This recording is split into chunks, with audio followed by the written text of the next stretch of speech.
Break नंतर आपलं स्वागत आहे। एक मोठी बातमी आपल्या समोर। ब्रेकिंग बातमी।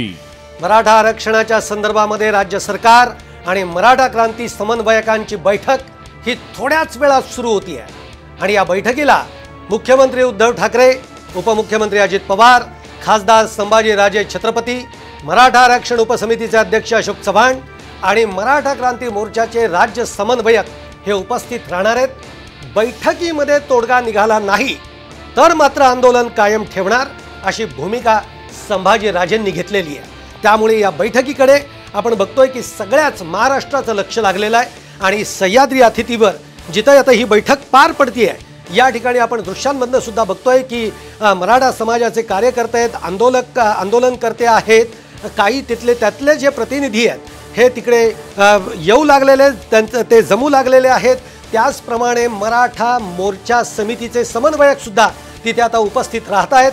त्याचप्रमाणे अजित पवार असतील, अशोक चव्हाण आहेत, या सगळ्यांची हळूहळू तिथे आता उपस्थिती आपल्याला बघायला मिळते आहे आणि थोड्याच वेळात काही क्षणातच ही बैठक तिथे पार पडणार आहे। आपले प्रतिनिधी वैदेही काणेकर ही थेट अतिथीगृह जिथे आहे तिथनं जिथे आता ती बैठक पार पडती आहे तिथनं ती आपल्याबरोबर जोडली गेलेली आहे थेट। त्याचबरोबर औरंगाबादवरनं माधव सावरगावे आता आपल्याबरोबर आहेत। पण मी पहिल्यांदा जातो ते वैदेही तुझ्याकडे। काल खरं तर संभाजीराजेंनी आपण बघितलं कोल्हापूरमध्ये मूक मोर्चा काढला आणि याची सरकारला तातडीनं दखल घ्यावी लागली। कालच त्यांना बैठकीसाठी निमंत्रण देण्यात आलं आणि ही बैठक आता पार पडते काही क्षणामध्ये, ज्या बैठकीकडे संपूर्ण महाराष्ट्राचं आणि मराठा समाजाचं लक्ष लागलेलं आहे। आता एकतर काय स्थिती आहे, कोण कोण तिथे उपस्थित आहेत आणि या बैठकीमध्ये काय होणार आहे, ज्याचं लक्ष महाराष्ट्राचं लागलेलं आहे, काय बैठकीमध्ये अपेक्षित आहे?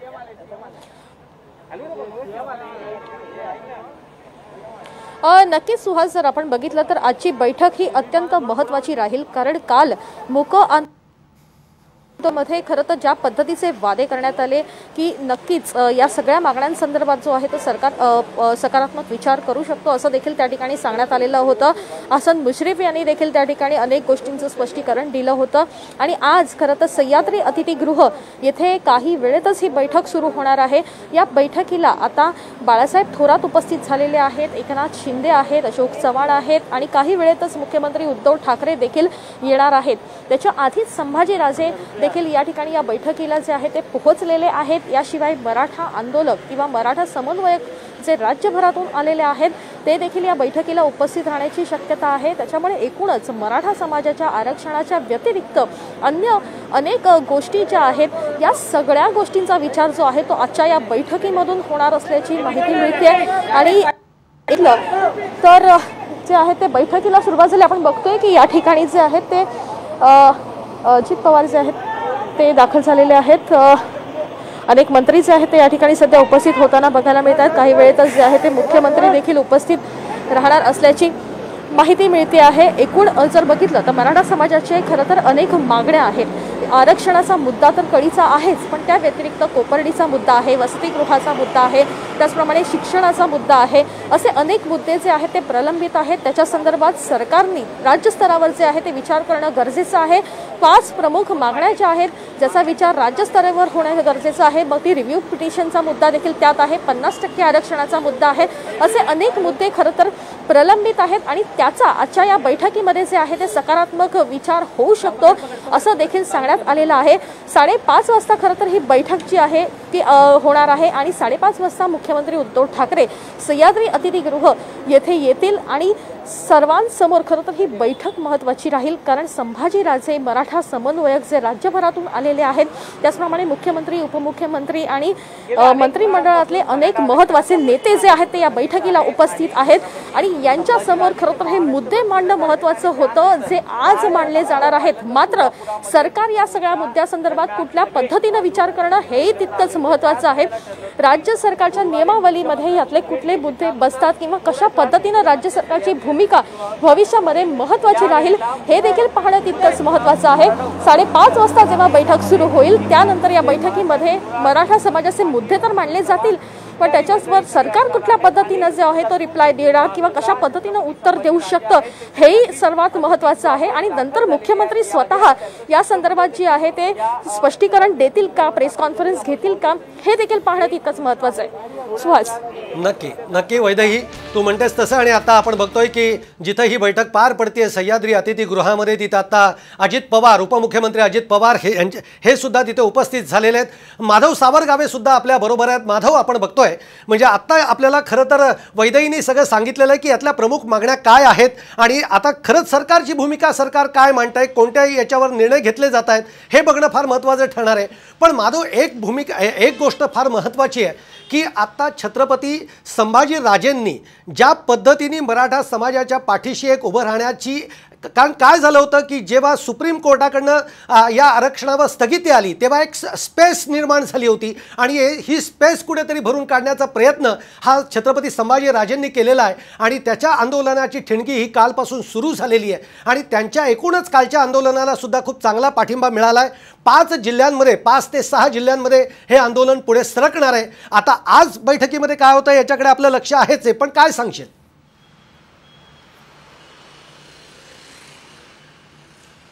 श्वास, एक तर 9 सप्टेंबर 2020 या दिवसानंतर मराठा समाजाला जो अपेक्षाभंग झालेला होता त्यातून काहीतरी मार्ग काढावा अशी आग्रही मागणी केंद्र आणि राज्य सरकारकडे मराठा समाज करत होता। वेगवेगळ्या पद्धतीने मराठा क्रांती मोर्चा गेल्या 4 वर्षांपासून 5 वर्षांपासून जे वेगवेगळे आंदोलन केली होती, जो रस्त्यावरचा लढा दिला होता, त्याच अनुषंगाने प्रत्येक जिल्ह्यामध्ये आपापल्या परीने राज्य सरकार आणि केंद्र सरकार या दोघांकडेही वारंवार मागण्या सुरू होत्या।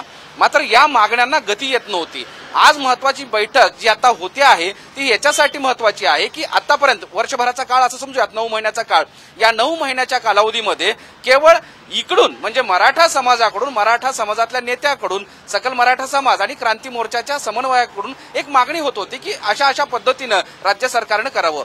पण अशा पद्धतीनं मुख्यमंत्री स्वतः, उपमुख्यमंत्री, मराठा आरक्षण समन्वय समितीचे सगळे सदस्य, त्याचबरोबर अशोक चव्हाण हे सगळे समोरासमोर बसणार आहेत आणि या बैठकीमध्ये 2 विभागामध्ये 2 टप्प्यामध्ये मागण्या असणार आहेत। एक म्हणजे पहिली मागणी हा मराठा समाज अनेक वर्षांपासून लावून धरलेला आहे, त्याच पद्धतीनं काल आंदोलनामध्ये सुद्धा सगळ्याच नेत्यांच्या समोर हे सांगण्यात आलं की तुम्ही तुमचं म्हणणं मांडा। काय तर मराठा आरक्षणाचा मुद्दा हा तातडीनं निकाली लावा, मग राज्य सरकार आणि केंद्र सरकारची भूमिका काय आहे ती स्पष्ट करा। एक दुसऱ्या टप्प्यामध्ये 5 मागण्या देण्यात आल्यात, आता वैदेही सांगत होती, त्याच अनुषंगाने जर सांगितलं तर एक सारथीला 1,000 कोटीची मागणी परत करण्यात आलेली आहे।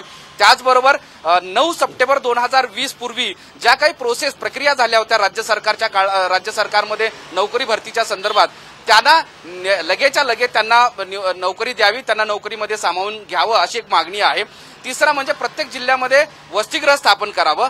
चौथी मागणी जी आहे ती प्रत्येक ठिकाणी जसं इतर मागासवर्ग घटकांना आर्थिकदृष्ट्या शैक्षणिक शाळा महाविद्यालयामध्ये जे आधार दिला जातो तशाच पद्धतीनं तो द्यावा, अशा 2 टप्प्यामध्ये मागण्या आहेत आणि या मागण्यावर विशेष करून समोरासमोर चर्चा होणार आहे आणि मग या चर्चेअंती एक लक्षात येईल की कुठला तरी ठोस पर्याय राज्य सरकार या समन्वय समितीच्या समोर ठेवेल। म्हणून संभाजीराजे आत्ताच काही वेळापूर्वी आपल्याशी बोलताना असं सांगितले की आजची बैठक ही सकारात्मक होऊ शकते आणि त्यामुळे संपूर्ण महाराष्ट्राचं लक्ष या बैठकीकडे लागलेलं आहे। काहीतरी तोडगा निघावा अशी अपेक्षा सर्वसामान्य मराठ्यांची आहे, कारण 15 आपण पाहिलं की नरेंद्र मोदी पंतप्रधान त्यांच्याकडे गाऱ्हाणं घेऊन राज्य सरकारच गेलेलं होतं आणि त्यावेळेस कुठेतरी तोडगा निघेल अशी एक अपेक्षा मराठा समाजाला होती। किंबहुना एक महत्वाचा विषय होता की राज्य सरकार किंवा केंद्र सरकार या दोघांनी कोणीतरी जबाबदारी घ्यावी, जबाबदारी कोणी एकाने घेतली तर मराठा आरक्षणाचा तिढा सुटू शकतो, मार्ग सुकर होऊ शकतो अशी अपेक्षा होती। कालचं आंदोलन अत्यंत प्रभावीपणे महाराष्ट्राच्या समोर गेलं, कारण पाऊस सुरू होता। स्वतः छत्रपती संभाजी राजे सकट महाराष्ट्रातले सगळे आंदोलक त्या ठिकाणी बसले होते आणि त्या ठिकाणी एक सांगण्यात आलं होतं की आता तुम्ही आपलं मन मांडा, म्हणजे नेत्यांनी सांगायचं की काय करायला हवं, लोकप्रतिनिधींनी सांगायला पाहिजे काय करायला हवं आणि त्यामुळं सगळ्याच लोकप्रतिनिधींनी भेटी देऊन तिथं भाषण केल्यानंतर सांगितलं की मराठा समाजाची जी एकमुखी मागणी आहे ती मान्य करायला हवी आणि म्हणूनच आजच्या ऐवजी म्हणजे उद्या बैठक घ्यावी अशी आग्रही एक विनंती छत्रपती संभाजीराजे यांची होती, तर आज थोडी तयारी करता येईल. पण स्वतः काल मुख्यमंत्र्यांनी सांगितलं की तुम्ही आजच बैठक घेऊया आणि मराठा समाजातल्या ज्या काही 5 मागण्या आणि आरक्षणाच्या संदर्भात समोरासमोर चर्चा करूयात. आणि ही चर्चा अत्यंत सकारात्मक होईल अशी जर अपेक्षा असेल तर काहीतरी बोलणं झालं असणार की आपण विशेषतः सारथीचा मुद्दा छत्रपती संभाजीराजे यांनी गेल्या 6 महिन्यामध्ये 2 वेळा लावून धरला होता. ते स्वतः सारथीला गेले होते. कारण असं आहे की मराठा समाजातल्या विद्यार्थ्यांना आर्थिक आधार मिळेल, शिष्यवृत्ती मिळेल. त्यांना शिष्यवृत्ती मिळाली तर उच्च शिक्षण घेता येईल आणि मग त्यासाठी राज्य सरकारने जर भरीव तरतूद केली तर जे आरक्षणातून लाभ मिळणार आहेत ते सारथीच्या माध्यमातून मिळू शकतील. अगदी बरोबर आहे माधव, तू म्हणलास ते बरोबर आहे. जे आरक्षणातून लाभ मिळणार आहेत ते कदाचित सारथीच्या माध्यमातून मिळू शकतील. आणि हाच तर खरं तर आता मूळ प्रश्न आहे की आरक्षणाचा तर विषय मार्ग लावायचाच आहे, पण ज्या प्रमुख 5 मागण्या आहेत त्या मागण्यांचा विचार शासनाने सरकारने तातडीनं करावा ही मागणी आहे. वैदईकडे मी पुन्हा जातो. वैदई, आत्ताचे काय अपडेट्स आहेत? कारण आम्हाला व्हिज्युअल्समधनं दिसत आहे की अजूनही आता काही मंत्रीगण तिथेही उपस्थित होत आहेत, येत आहेत. आणि आत्ता जसा माधव म्हणाला की कालचं जे आंदोलन आहे छत्रपती संभाजीराजेंचं, पाऊस पडत होता आणि तरी ती सगळी लोक आंदोलनामध्ये बसली होती. कालचं आंदोलन खूप यशस्वी झालंय. महाराष्ट्राने दुसऱ्यांदा बघितलेलं आहे की पावसात भिजल्यानंतर आंदोलन असो किंवा निवडणुका असो या यशस्वी होतातच. हे महाराष्ट्राला दुसऱ्यांदा बघायला मिळालेलं आहे. आत्ताची स्थिती कशी आहे तिकडची? आणि त्याचप्रमाणे आता याच्या पुढचं जसं माधव म्हणालेला आहे त्याप्रमाणे सगळ्यात मुख्य भूमिका ही आहे की जे हायकोर्टामध्ये जे निर्णय हे आरक्षण टिकलं होतं तेव्हा नोकर भरतीच्या दृष्टिकोनातनं जो निर्णय घेतलेला होता ती नोकर भरती तातडीनं करावी अशा पद्धतीचा निर्णय अपेक्षित आहे. काय सांगशील? नक्कीच सुहास, जसं तुम्ही म्हणालात की पावसाळ्यातली आंदोलनं जी आहेत ती यशस्वी झालेली बघायला मिळतात. कालही मूक आंदोलन होतं, त्या ठिकाणी पाऊस होता आणि सकारात्मक प्रतिसाद जो आहे तो सरकारकडून मिळालेला बघायला मिळाला. आणि आताही या ठिकाणी जो आहे तो पाऊस पडतोय, अगदी मोठा पाऊस पडतोय. त्याच्यामुळे अर्थात सकारात्मक काही निर्णय होण्याची शक्यता जी आहे ती देखील या नेत्यांनी जी आहे ती व्यक्त करून दाखवलेली आहे. हा झाला एक भाग. आणि दुसरीकडे जर आपण बघितलं तर आता सध्या जो आहे तो या ठिकाणी विजय वडेट्टीवार जे आहे ते दाखल झालेले आहेत, एकनाथ शिंदे दाखल झालेले आहेत, त्याचप्रमाणे बाळासाहेब थोरात दाखल झालेले आहेत. आणि काही वेळेतच मुख्यमंत्री उद्धव ठाकरे देखील जे आहेत ते या ठिकाणी दाखल होण्याची शक्यता आहे. कारण ते VCच्या माध्यमातून जे आहे ते काही बैठका घेत आहेत, त्याच्यामुळे त्यांना काहीसा उशीर होतोय. मात्र या ठिकाणी जे आहे ते सह्याद्री अतिथीगृह या ठिकाणी सध्या राजे आहेत ते देखील दाखल झालेले आहेत. मराठा समन्वयक आतमध्ये आहेत. आणि अर्थात मुख्यमंत्री येण्याच्या आधी काही अनौपचारिक बैठका ज्या आहेत त्या देखील आज सुरू असल्याची माहिती मिळते आहे. मात्र मुख्यमंत्री आल्यानंतर जे आहे ते एकूणच सगळ्या मागण्या ज्या आहेत त्या त्यांच्या पुढे मांडल्या जाणार आहेत. सध्याची काय परिस्थिती आहे आणि कशा पद्धतीनं समाजाला सध्या अनेक गोष्टींना जे आहे ते सामोरं जावं लागतं, या सगळ्या गोष्टी खरं तर जे आहेत ते मुख्यमंत्री आल्यानंतर चर्चा केली जाईल. आणि जसं काल हसन मुश्रीफ यांनी सांगितलं की अर्थात राज्य सरकार जे आहे ते मराठा समाजासोबत आहे किंवा मराठा समाजाच्या अनेक मागण्या ज्या आहेत त्या राज्य सरकारला नेमक्या माहीत आहेत. मात्र अधिकृत काही गोष्टी ज्या आहेत त्या मुख्यमंत्री जे आहेत ते स्वतः जाहीर करू शकतील किंवा त्यांच्याशी स्वतः बोलू शकतील. आणि त्याचप्रमाणे आज जी आहे ती बैठक बघायला मिळते आहे. आणि काही वेळेतच ही बैठक जी आहे ती सध्या सुरू होणार असल्याची माहिती मिळते आहे. मात्र तत्पूर्वी अनेक मंत्री जे आहेत ते देखील या ठिकाणी जे आहेत ते दाखल झालेले बघायला मिळतात. आणि काही वेळेतच मुख्यमंत्री जेव्हा सह्याद्रीमध्ये जातील त्यानंतर बैठक जी आहे ती अधिकृतरित्या सुरू होईल. आणि मागण्या ज्या आहेत त्या गेल्या अनेक वर्षांपासून जे आपण बघतो आहे अगदी मूक आंदोलन मराठा समाजाची झालेली बघायला मिळाली. त्याच्यानंतर वेगळ्या पद्धतीनं लढा बघायला मिळाला होता. काहीसं आक्रमक स्वरूप जे आहेत ते देखील काही ठिकाणी बघायला मिळालं होतं. मात्र त्यानंतर पुन्हा एकदा मूक आंदोलनाची हाक जी आहे ती संभाजीराजेंनी दिली. आणि सरकारशी आपण या संदर्भात बोलू आणि अर्थात सकारात्मक काही गोष्टी ज्या आहेत त्या होण्याची शक्यता आहे असं सांगितल्यानंतर आज संपूर्ण समाजाचं लक्ष खरं तर या बैठकीकडे लागलेलं आहे.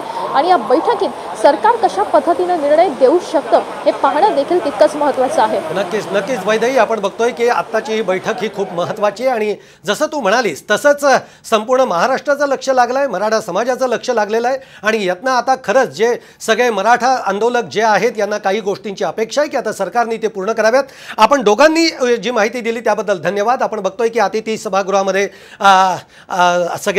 सगळे मंत्री हे उपस्थित राहत आहेत. अगदी काही क्षणातच या बैठकीला सुरुवात देखील होतीये, ती आपल्याला बघायला मिळते. पण धन्यवाद वैदही, धन्यवाद माधव आपण दिलेल्या या सगळ्या माहितीबद्दल. आत्ताची ही मोठी बातमी आणि ती म्हणजे संपूर्ण महाराष्ट्राचं मराठा समाजाचं इथं लक्ष लागलेलं आहे आणि कालच छत्रपती संभाजीराजे यांनी आंदोलनाला सुरुवात केली आणि आज सरकारला त्या आंदोलनाची दखल घ्यावी लागली आहे। आज संभाजीराजे छत्रपती संभाजीराजे आणि मुख्यमंत्री उद्धव ठाकरे, अशोक चव्हाण, उपमुख्यमंत्री अजित पवार यांच्या उपस्थितीमध्ये एक बैठक पार पडते आणि ज्या बैठकीमध्ये मराठा समाजाला जे अपेक्षित आताचे निर्णय आहेत हे होणं कदाचित शक्य होऊ शकेल अशी स्थिती आहे। आरक्षणाचे जे लाभ आहेत ते आत्ताच्या काही मुद्द्यांवरनं आपल्याला याच्या पुढच्या काळामध्ये या बैठकीमध्ये सरकार देऊ शकेल अशा पद्धतीची काही अपेक्षा या बैठकीमधनं व्यक्त केली जाते।